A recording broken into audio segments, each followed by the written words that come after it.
Sir Andrew, hello. Hello. Hello. Do you prefer the Sir Andrew? Do you prefer Maestro? No, just call me Andrew. Andrew, very well. This is not how you plan to spend your last year as music director of the Lyric, am I right? Yes, you're right. It was, it's been a tragedy really to lose the season. Yes. Well, of course, last season we lost the ring, and that was the biggest tragedy considering how much planning had gone into it and the fact that we'd already in the previous seasons done the first 3 operas of the cycle, and we were in the thick of rehearsing Götterdämmerung. Right, and this was going to be, I won't say swan song, but I will say your farewell as music director. Well, you it were was going to yes. do the complete ring. Interestingly enough, Anthony Freud and I were discussing. I said, look, I would have been here for 20 years when we do the ring. I think that's probably will be my last season. And he said, I'd like you to stay on for another year afterwards. And if I heard the story correctly, you laid some conditions down. Well, yes. I said, okay, as long as you, there were 2 operas. I said, if he'd let me do one of these 2 operas, I'd stay. And he said, okay. Well, did he keep his promise? No, he did not. This might have been all arranged so he could get out of it. What were the 2 operas, sir? Moses and Aaron by Schoenberg. Oh, you drive a hard bargain. Or Dr. Faust by Busoni. And which one did he pick of those 2? Well, no, he didn't. Oh. And we ended up not doing either of them. But the Rake's Progress, which we have just been recording some excerpts from now, was the compromise we agreed, and it was a very easy compromise to make because actually it's one of my 5 favorite operas. So how did you end up spending your year that would have been your last year here as music director? Well, okay, so March the 13th last year was the day in the morning, the orchestra and I were in the pit, and we did, with a few cuts, a complete run-through of Rheingold, the first of the Ring operas. I think we rehearsed from 10 till 1, and I knew for sure, and I'm sure the orchestra had a very strong suspicion, that at 2 o'clock, when Anthony had called an all-company meeting, we were going to be told that's it, and sure enough, that's what happened. And we were all devastated, of course. I felt particularly sorry for David Pountney, who was the director, who had put so much effort into it. The years of preparation, set design, costumes, and all, and then 3 great productions already. And because I remember when Anthony and I first talked about it, and who we should get to direct, and we both came to the conclusion that David would be a fantastic choice. And so I remember we were sitting in Anthony's office and we called him and said, are you sitting down? Are you sitting comfortably? And said, would you like to direct our new Ring production? And he was, leapt at it because it would have been his first complete Ring production. And as everyone should know, this does not happen a lot. Very few opera companies put on the complete Ring. Very few people get a chance to stage the whole thing. Well, it's a monster. Right. It's the Mount Everest of the opera world, and it takes an enormous amount. It's very expensive, and a huge cast, huge orchestra. We did it last in 2005, right? And then before that, in the 90s, the 2005 production was a revival of the one we did in the 90s. So this was the first new one for a long time. Anyway, so I had the most peculiar reaction because I kind of, any thought of music sort of disappeared. I didn't think about music, and it wasn't going through my head, which is sort of unheard of, really. Normally, so it was like something cut it off. That was my way of mourning, I suppose. So, after a little while, my thoughts turned to what I'd intended to be a retirement project. Okay. Which is translating the Aeneid of Virgil into English verse. Really? So that's what I've been doing. And I thought you were going to say golf. And it's huge. I mean, it's 9,896 lines of Latin. Yes. Which comes out as more in English.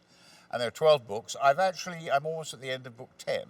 So I've done very well. So, okay, so we take us back to last March, almost a year ago, and really your reaction was, okay, I get to do my Aeneid. Yeah, that's right. Well, that's a very positive outlook. And the interesting thing about it is, okay, so I don't consider myself a poet, but especially when I first began, it was like, and it was slow work to begin with, kind of became a little more fluent. And, I studied Latin and Greek at school, which even in those days, Greek especially was unusual. I think there were only two of us. So. But it's like finding rhythms, finding colours with language, and also, finding vivid enough ways of expressing Virgil's ideas in English, and of course there are some passages, most notably the book 4, which is about Carthage and Dido and Aeneas, and of course the great tragedy of the Queen and her losing her mind at the end. It's really very powerful stuff. So finding imagery that was suitably emotional and was a challenge. How long had you been sort of contemplating that project? Have you been conducting in the pit here for 20 years thinking, I'd rather be translating Latin?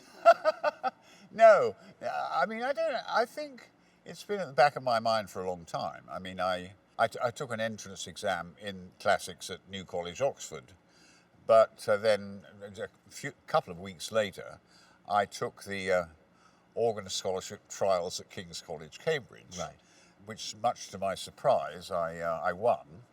So that was the end of the classics for me. I've occasionally. No, I can't say I've been reading a lot of Latin ever since, but it's still something that I love and has stayed with me. Sub rosa. It's a Latin phrase I know. I want to go back and ask you about that, about your education and your start in music, but before we leave this topic, I'm told that you're well known for your replacement lyrics for Gilbert and Sullivan, your modern Mage in General, impressed many. Yeah. Have you ever thought, given your career in opera, of writing a libretto? I think libretto writing is incredibly difficult. Yes. And, there have been examples of composers who've written their own libretti. One of the major ones in the 20th century is Michael Tippett. Right. It's interesting. I mean, you have the great Mozart and Da Ponte. That was a great combination. And then, the Marriage of Figaro, così fan tutti in Don Giovanni, that was a great collaboration. And then you have Strauss, Richard Strauss, who collaborated with many years with Hugo von Hofmannsthal. And you could buy a book of their correspondence, which is absolutely fascinating. Because one of the things, for instance, Hofmannsthal would send some text, and Strauss would write back and say, "Nah, it's too much, too many words. I want fewer words because I can't spin the music out for all this." And on the other hand, he'd occasionally write to him and say, "No, at this moment I want to establish the character of somebody, and so I need more text so that we can I can build a picture of what the character's like." Right. And the interesting thing is they didn't spend a lot of time physically together. This is all done by mail, which of course in those days you posted it in the morning, it arrived in the afternoon at the other end of the country. It was the 19th century version of remote work. That's right. Yes. No, so and there have been other notable collaborations, and in the case of the Rake's Progress, W.H. Auden, right, and Chester Coleman with Stravinsky. I'd love to see correspondence. Oh yes. No, but the reason I ask is you've taken on this great writing project as your retirement project. Why not indulge that prior? It's been something, artistically. It's been a completely different. Sure. Except, as I say, there are similarities in what you're trying to do when you're making these translations to what I've been trying to do on the podium all my life. We'll talk about that too, but let's go back to your education. I was surprised to find out that as a musician you did not start in the opera. In fact, I read somewhere you didn't attend your first opera until you were in your 20s, or at least start working in opera. Well, actually, when Anthony arrived here as general director, we had a press conference, and somebody said to him, "What was your first experience of opera?" And he said, "Oh, it was, I think, Elisir d'Amore." And he said, where was it? And he said, it was at the old Sadler's Wells Theatre in London. I chimed in. I said, my goodness, my first experience with opera was also at the old Sadler's Wells Theatre in London. And Anthony said, oh, and what was the opera? And I said, well, it was a double bill of Stravinsky's Le Rossignol and Schoenberg's Erwartung, which sort of got a laugh, I have to say. Yes. And that's actually my first approach to opera was because I'd become very interested in 20th century music, right, and specific composers, I mean, particularly Stravinsky. And then when Michael Tippett's second opera, King Priam, has some relevance to the Aeneid, of course. Indeed, we keep coming back. Was premiered at Covent Garden. My piano teacher at the Royal Academy of Music in London took me to see it. Was there a moment, I mean, I guess somebody who didn't know the business would imagine that you walking into the opera for the first time and you'd had this sort of transformative experience and you're like, this is what I will devote my career to. Although I know that you haven't devoted your career entirely to opera. No. Did you have a moment like that? Well, I mean, I went to concerts all the time. Right. I mean, you know, but it was in 1972. Sir John Pritchard, who's a wonderful conductor, who was the music director at the Glyndebourne Opera Festival, the summer festival in England.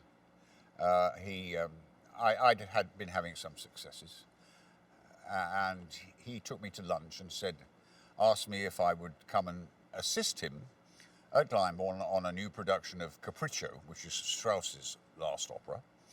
And he would offer me 2 performances to conduct, which was lovely. And I said to him, you know, I was overwhelmed and excited at the prospect. And I said, but you know, I have no operatic experience at all. And he said, he had a voice that was idiosyncratic, shall we say. He said, yes, we know that. And he said, Andrew, the thing about opera is that more things can go wrong in it than almost any other field of human endeavour. But when they all go right, there's nothing like it. And I think that sums it up, because it is a fusion of so much. And then, of course, I started conducting at Glyndebourne and eventually became music director there myself. And then I fell totally in love with it. But it was, as it were, falling in love with opera from the inside, right, rather than the out. I see that. That's fascinating. So yes. So then I got interested in conducting, sort of by accident, because a friend of mine was putting on a concert which included a divertimento by Haydn, and it was just too big an ensemble for them to easily put it together, you know, without a conductor. So they asked me to conduct it, and I did. And I thought, oh, I rather like this. And so, why? What did you like about it?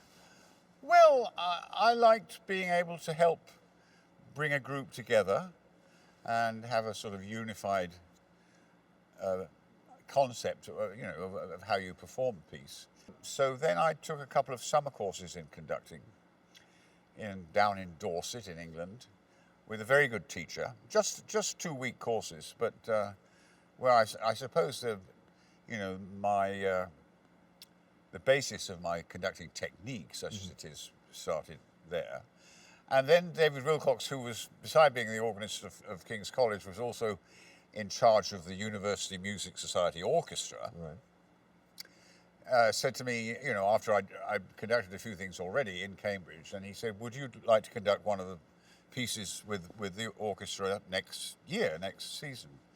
And I said, sure, I'd love to. And I said, did you have anything in mind? And he said, yes, the 5 pieces for orchestra by Schoenberg. It's You keep coming back to Schoenberg, I keep noticing. What about the unfinished symphony? You know? So anyway, I think, oh yeah, sure. And, you know, and I did it. And years later, you realize how fiendishly difficult this piece is, you know, when you just do it. Right. After Cambridge, I decided I wanted to maybe go and study somewhere in Europe. And there were 2 famous teachers at the time. One was Franco Ferrara, who taught most famously a summer course in Siena But in the winter, he taught at the Conservatorio di Santa Cecilia in Rome. And the other was Hans Swarovski, who taught in Vienna. So I made trips, first of all, to the Austrian Cultural Institute in London. And I said to them, well, can you tell me something about the course? And, they said, well, it's a minimum 3-year course. And, this is... Well, just to clarify, specifically in conducting? Yes. Okay. Yes, absolutely. And then I went to the Italian Cultural Institute and I said, how long is the course? They said, un anno, 2 anni, 3 anni, come vuole. So that's the one for me. So I went and studied with Ferrara in Rome for about 8 months. And the interesting thing about him was that, well, I'll give you an example. I would be standing. We worked with an orchestra once a week. Otherwise, we went through opera scores at the piano, and the room where we always had these classes on opera was the room that the composer Respighi had used, and there was this sort of bust of Respighi on the wall. So we would be having a rehearsal with the orchestra, and he'd say I was up there, and then he'd say, okay, next. And then so at the end of the lesson, I'd come to him and say, I couldn't get this passage together. Can you tell me why? And then he'd say, yes, that's because, you did this or you didn't do that. But you had to pester him about it. Really? Yeah, it was interesting. I learned the most. He was an extraordinary man who had a hugely successful career at the beginning, and then he started to pass out in concerts. I mean, literally. Yeah, I mean, slumped to the ground. He'd faint, and people say, there are all sorts of theories. It was epilepsy. I know it wasn't. I know what it was. He felt the music too intensely in a way. The music was too much for him. But I learned the most from when he would stand up. Probably during the course of that 8 months, he stood up in front of the orchestra himself maybe 10 times. And then you thought, my God, this is, you could see that there was a great sort of strength that emanated from him and a great intensity that you could understand why, he'd had this problem that he had. So that was a remarkable year. I'm very curious as to, frankly, how you do your job. Many of us sitting in the audience here at the Lyric or any other music hall see the conductor waving their hands, or a baton. You don't use a baton. And we'd say, well, what does the conductor do? Well, he keeps time. If I were to ask you to explain to a non-musician like myself, what does the conductor do? What is it that is the heart of your job? What would you say? Well, the first thing he does is keep time. Okay, he has to keep time, in addition to keeping time. But there is so much more to it than that. It has to do with sound. It has to do with individual phrasing. It has to do with the relationship of solo playing in the orchestra, like if the oboe has a long solo. It's always a question of to what extent does a conductor want to impose on someone who has a big solo to play his own, concept, and how much does he give the player the freedom to interpret it his way without, as it were, disturbing the whole concept of the piece that a conductor will have. It's tremendously important for a conductor to treat all his players with respect, because they are an extraordinary, group of musicians who have trained for years and years, and have, their combined talents are enormous. But the other thing is that I prefer to sort of indicate myself to the player, perhaps how I'd like the way he's turning a phrase to be slightly different without needing to talk to him about it. Really? And then, and some players will kind of get that. It's a curious collaboration that in the best kind of circumstances, it becomes a sort of amalgamation of two personalities. Right. And I'm curious because obviously your career has been in great part the classical repertoire. Let's say you're going to approach The Ring. And we all know that there have been many, many productions of The Ring. do you say to yourself, I want to replicate Schulte? Or do you say to yourself, I hear it differently? Or do you say to yourself, I'm going to find out what my orchestra brings to it? How do you feel like you as an artist need to have an individual stamp on the music that you're going to be conducting? Well, I think any music that you conduct, you ask every conductor to say, I want to be totally faithful to the Right. score, what the composer wrote. Well, that's all very well, but actually there is a great deal of leeway actually in interpreting the notes on a page. I like always, whatever the piece is, and The Ring, of course, is the most extreme example, to work on the piece, play it at the piano sometimes, but really to spend a lot of time with the score, trying to figure out for myself, how any given passage, I think, should be.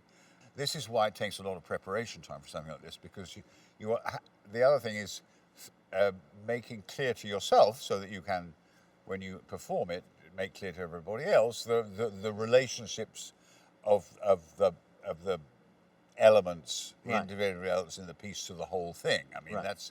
and you need this great sense of where it's going from the very first note that you play at the beginning of Rheingold. Right. So then I would sometimes listen to recordings. It's funny you mentioned Schulte, because that was the very famous Right. Schulte's recording. I don't know much about classical music, but I know that. Yeah, oh yeah, and that was huge fuss with me. But the problem with that recording is it's all loud all the way through. But yes, so there are certain conductors that I've always admired in certain repertoire. I mean, Wolfgang Sawallisch was, I think, a great Wagner and Strauss conductor. He was in charge of the Opera House in Munich for decades, and then came to the States and was the conductor of the Philadelphia Orchestra for quite a while, and that was a great period for them. But on the whole, I only like to see what other people thought about it after I've come to a pretty strong feeling about how I have a concept of it already.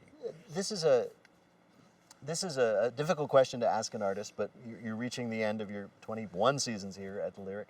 Do you think that there is a particular signature style that you represent in opera? A Sir Andrew opera, if he's going to conduct the opera, is going to be particularly well acted by the singers, say. I saw you in your master classes on Marriage of Figaro, and it seemed like you were working very closely with the singers, not just on the quality of their singing, but on their dramatic intent.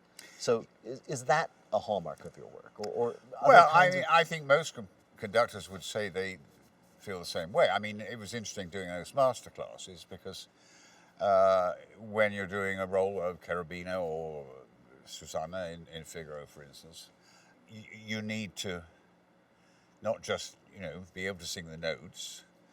You need to understand what the character of the person is, and what role they play in the opera.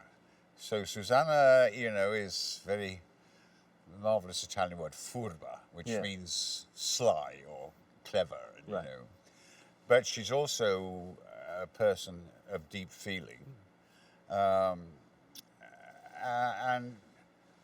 I think for a young singer, it's important to know that, to understand that there's so much more than actually singing the notes in the right place. And I think I'm a singer's conductor in as much as I know how difficult it is for them. And when I'm working with a singer, I'm acutely aware of the fact, where they need to breathe, where they need time, where they need space. On the other hand, sometimes where, if you give them an inch, they'll take a mile. Right. Don't turn your back on them. So, and as far as orchestras are concerned, and I've actually held not many, titular positions, but all of them for a long time. Right. My first orchestra was the Toronto Symphony, and I was there from 75 to 88, so 13 years, and I go back every year and conduct with them. Then I was with the BBC Symphony Orchestra for 11 years, from 89 to 2000, and with Glyndebourne from 88 to 2000. And that was fascinating because it was like, I always used to say I have the two best jobs in England. Glyndebourne, very idiosyncratic place, of course, you know, Yeah. where everyone It's famous dresses for up. new music, new opera happens there. Well, a certain amount, but I mean, it started as Mozart House. Oh. You know, that was in 1934, because this English member of the landed gentry, John Christie, married an opera singer and built an opera house onto his mansion.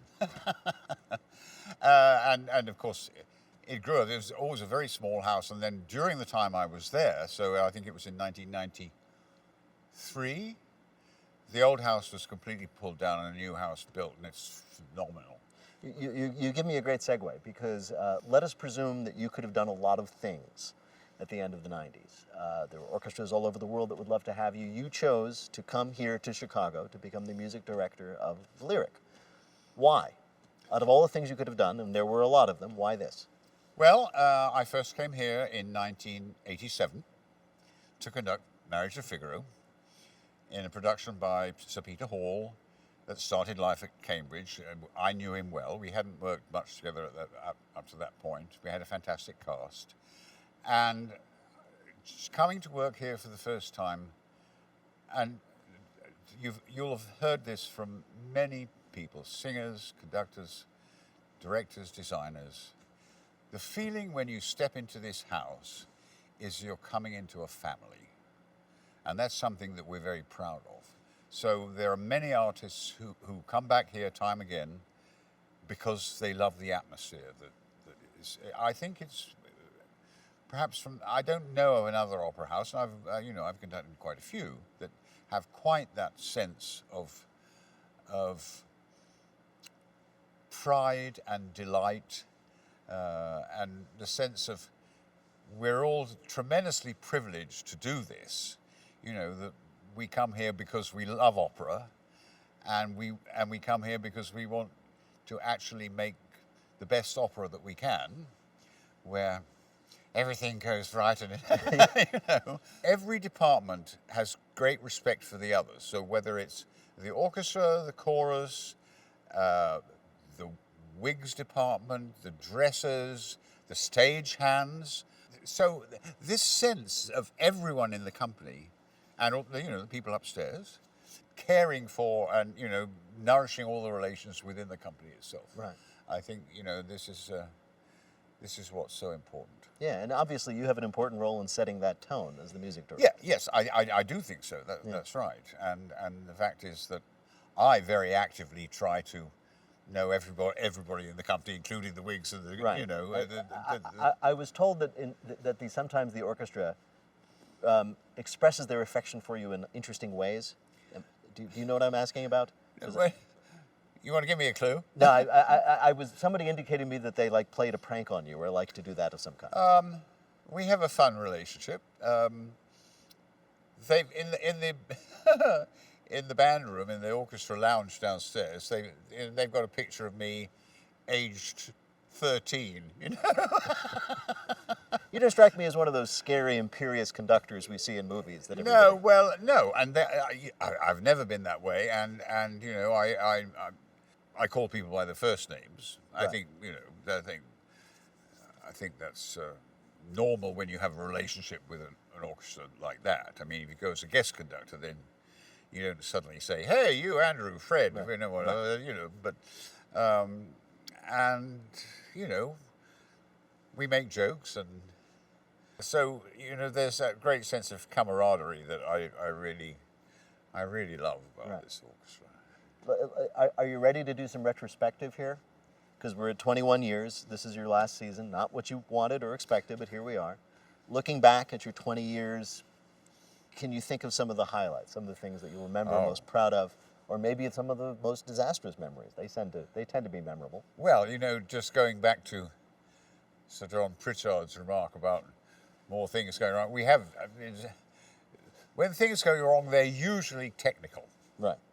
I mean, we've had big staircases suddenly supposed to be lowered down so that people could pour up and down it, and it gets stuck. Right. And we had a production of Yennefer where the whole house was supposed to move way to the front of the stage, and one night it got stuck. And there was another occasion we were doing The Cunning Little Vixen here by Janacek, and there's a scene between the gamekeeper and a poacher. This whole question about, where did that rabbit come from? Right. Oh, I just saw it by the side of the road and I picked it up. and it's not a very long scene, but the gentleman singing the role of the gamekeeper, about 2/3 of the way through the scene, suddenly left the stage. And I thought, oh dear, he must be taken ill. And so I looked up the guy, the poacher, right, on the stage. He was all of a sudden by himself. And he delivered his last line in the scene, which is actually, he goes, hee, hee, hee. And I said to the order, figure 26. And then we cut to the next interlude. What happened to the guy? Well, and apparently, he was perfectly fine. He just had a brain fart. He thought like, we'd come to the end of the scene. It's like So, you have to be ready for these things to happen. But there's been so many highlights. I mean, The Ring the first time, and then operas that I've, always wanted to do because, having been music director at Rhineborn, it's a small house, so I don't actually know Wagner. So this was a carrot. Right. And I should tell you how it happened that I was invited here. Bruno Bartoletti was my predecessor, who was here from not quite the beginning of the company, but from '56 or something, and so for a very long time. And Bill Mason was general director, and my wife happened to be in New York, and Matthew was there, and they had lunch, and he said to her, "Well, Bruno is going to retire in 1999," and he said, "Bill and I were talking about it, and we were thinking, oh, it's a pity if Andrew wouldn't be available to do this job." So, and she said to him, "Well, you don't know till you ask him, do you?" And he said, "Don't say anything you can do it. Don't say anything." So she told me immediately that this was a possibility, and I knew that, figured that in 2000 I would be the end of my time at Glyndebourne and probably the BBC Symphony Orchestra. Right. And I was ready to move on to a big international opera house and do all the kind of repertoire I hadn't been able to do up to now, including Wagner, but also, Puccini and other works which in a small house one doesn't perform. So what happened was that I got a phone call from Bill, who said, Bruno's retiring, and we were wondering if you had any interest in the position.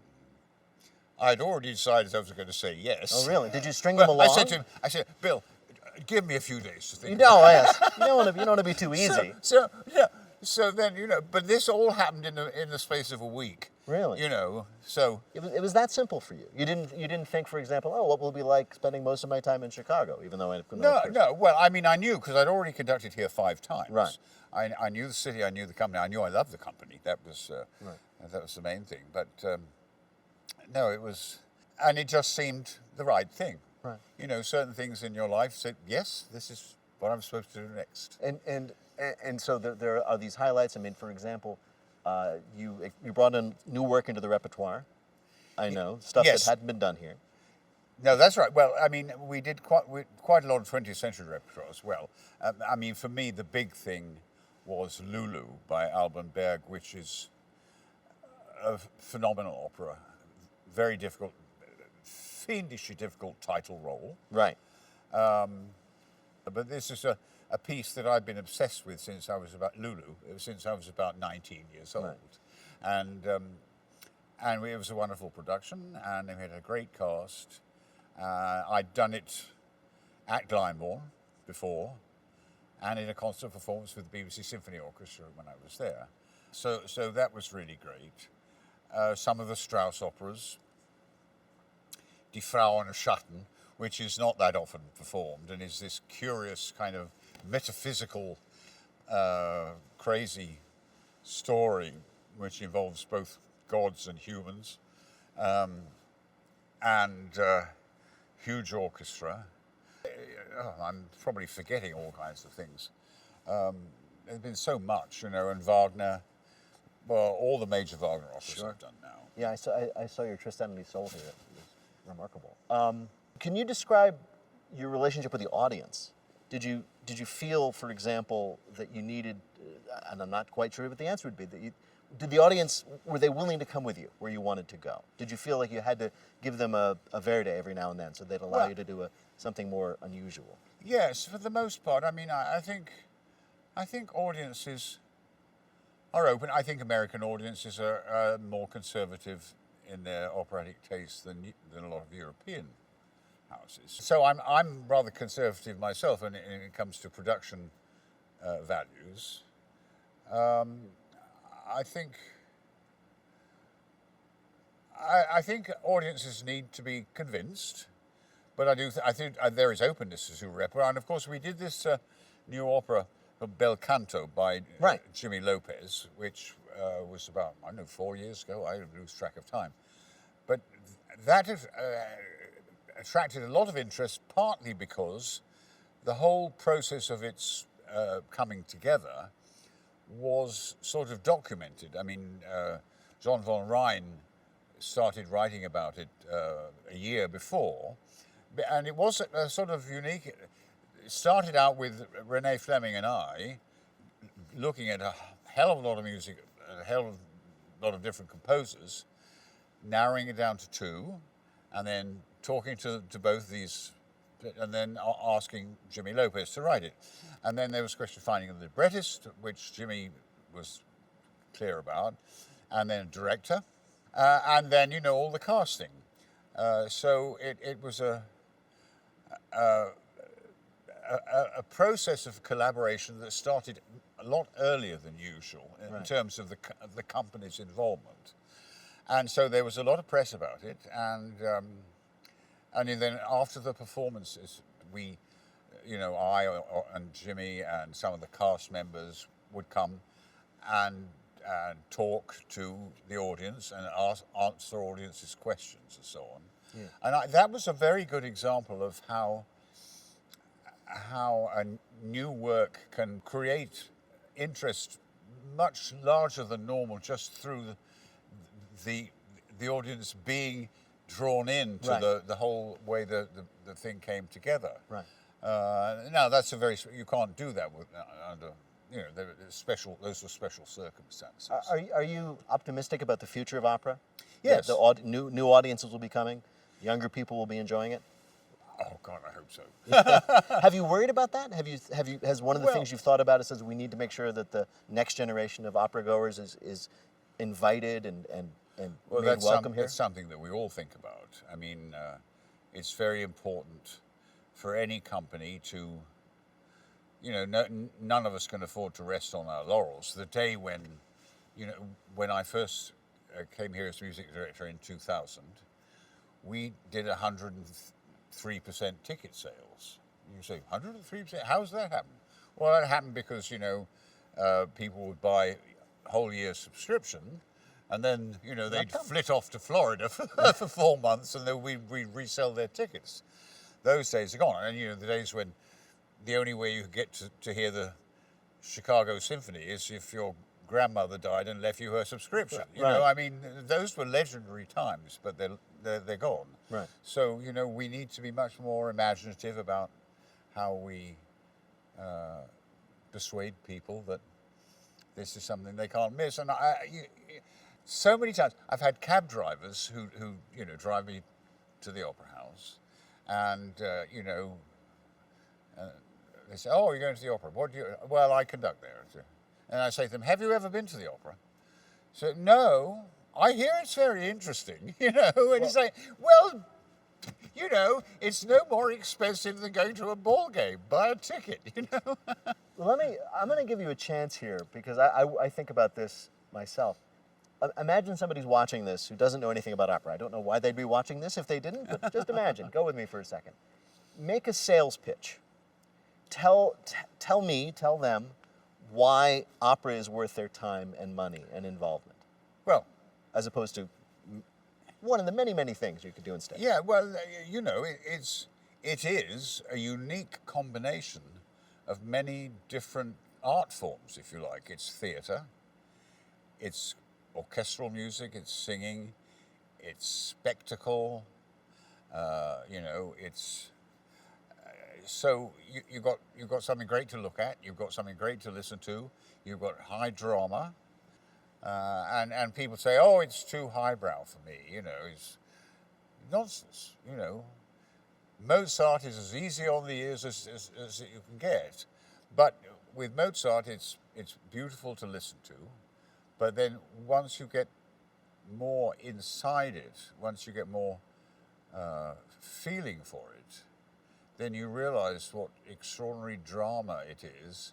And in the case with The Marriage of Figaro, it's a sort of a look into the psychology of all these characters and how they interact. Well, one of the reasons I like opera is I'm a theater goer, but I mean, when you go to the theater and you see a play, you might hope for a real extraordinary emotional moment at the very end, and you'll walk away happy because you got to that. Yeah. Opera, it's that from the beginning to the end. It never lets up. It's drama from the first moment, from the first, as you say, note of yeah. You see, you said it much better than I do. Well, but this is something that I've come to ask artists of different varieties when they've finished a work, or in your case, are leaving a position after many successful years, which is, what have you learned in your 20 years here? You came here, obviously, an extremely successful, established musician, conductor, 20 years of doing opera here in Chicago. What do you think you've learned about the music, about yourself, about the audience? Well, I hope, you know, I hope I've learned to go deeper into all the music that I conduct. I mean, that's what one hopes.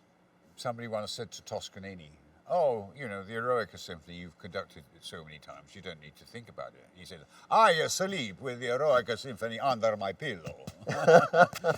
In other words, you know, it's always this feeling that when you do something again, you have to do it better than the last time. And I really feel that very profoundly. So I hope, you know, that's been part of my experience here. You know, I hope that just dealing with one's colleagues.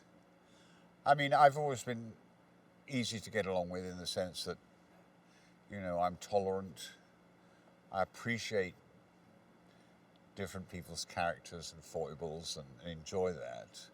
I hope I've learned that in the face of this great repertoire this have, this treasure house that I feel, as Uriah Heep said, ever so humble. And no, I mean, I think I feel that, you know, it's been an incredible privilege that will always give me great joy. I hope I've learned just to do everything better, you know, in terms of personal communication, whether it's the orchestra or the singers, and the audience. You know, I'm always thrilled when people stop me on the street and you know, and say, "Thank you for what you've been doing here." And it's like, oh yeah, I noticed. You guys. You know, I think our audience is important, of course, because we want as many people as possible to come here and enjoy this fantastic art form, but also because for them it's also a sense of community, I think. And I think, you know, there's enough of what we do in terms of the dedication and the sense of communality that we have here in the company that goes out into the audience. And I think that's why we have so many people who come back, because just admiring the quality of the work. And I think that's another thing, just finding out whatever way I can make the work that we do more consistent and on a higher level all the time. Sir Andrew, thank you so much for your time. It's an really been a absolute pleasure delight to talk to you. talking Thank to you you. so much. Thank you.